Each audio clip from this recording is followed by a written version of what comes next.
The situation you're in is a very tough situation. This is the situation most Muslims who live in the West, they face it.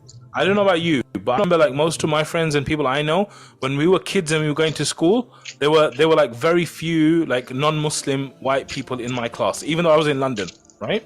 And same with college, same with university, like a lot of diversity, not a huge amount of like non-Muslim white British people, right?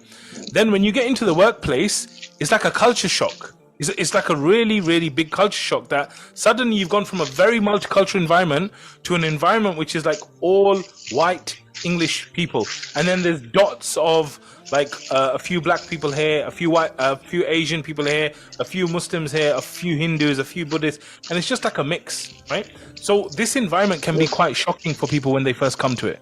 Right, and we don't know as Muslims how to handle it. We don't know how to do it, and it's like you're saying, you don't want to get too deep into it because you don't want them saying, "Oh, come and have a drink," and all that, and you're just worried about all these things. Yeah, so I understand the problem itself, and I've been through it, and I really know.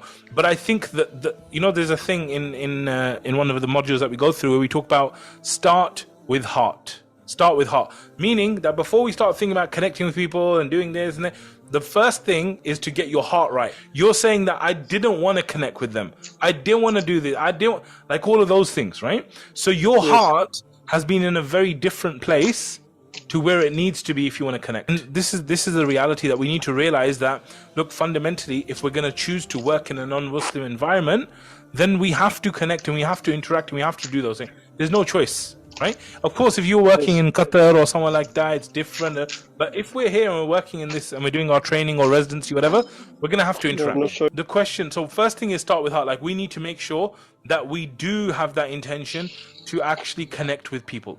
At the end of the day, you are seeing them as non-Muslims. Before they are non-Muslims, they are human beings.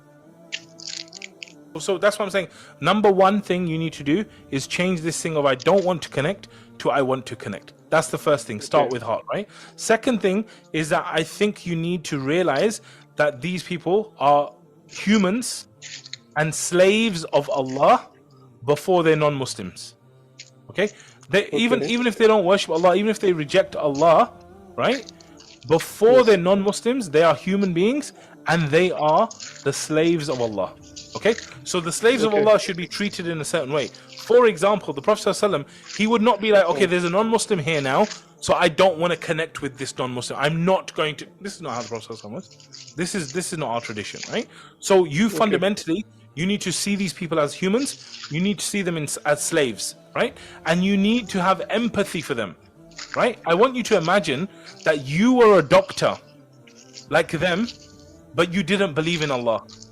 Okay? And it's like you're heading for the fire now, yeah, because you don't believe in Allah. You're like gonna go Jahannam forever. Like last time I was thinking about forever. It's very scary when you start thinking about forever, right? These people are gonna go Jahannam. Like you're about to go to Jahannam forever, and then a Muslim doctor comes in who has the map to save you and take you out that Jahannam forever, and he's like, I don't want to connect with you. It's ridiculous. It's a terrible way of thinking. Because all of those people are going Jahannam, they're going to the fire, and you're like, yeah, I don't want to connect with you. So this mentality, this is like very low empathy. The Prophet ﷺ was the opposite. You know, there's an ayah in Surah Kahf where it says, it is though you're almost going to kill yourself over their disbelief. Okay? This is like saying to the Prophet ﷺ, he felt so much emotion around the disbelief of others. Okay? So I need you to raise your empathy. You're worried about the patient's bodies, whereas the souls of your friends, of your colleagues are going to Jahannam, and you're like very easy going with it. So you really need to raise that empathy, right? And then what I would say is that you need to take a genuine interest in these people. You need to see them as human beings and then take an interest. You know, these non-Muslim kuffar, they have feelings like you. They bleed like you. They cry like you. They have hopes like you. They have desires like you. They are just like you as human beings. Okay? Now I know the whole thing around their iman, but it could be that before you die, may Allah protect you, Allah takes away iman and guidance from you, and it could be that Allah gives them iman and guidance. It's possible. So we need to be in this mentality of being like genuinely interested in them, and be kind, be giving to these people.